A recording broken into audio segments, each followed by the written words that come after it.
मानस सरोवराची उपमा या ग्रंथाला दिली, पण ग्रंथ उपमेला कमी पडलं. कारण आहे, मानस सरोवरामध्ये स्नान करायला जावं लागते, हे मानस भक्ताच्या घरी येते. एक फरक, मानस सरोवरामध्ये पाणी आहे, इथे सिद्ध संताची वाणी आहे.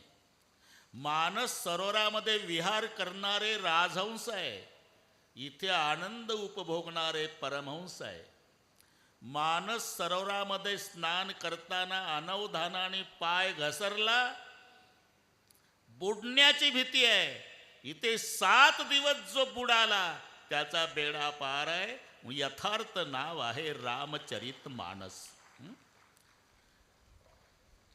त्याचा आपल्याशी काय संबंध तेही सांगितलं. ग्रंथाचंही महात्म्य आपल्या लक्षात आलं.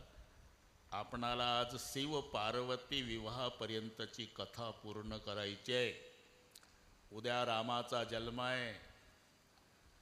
14 तारखेला वनवास संपून राम राज्यावर बसणार आहे.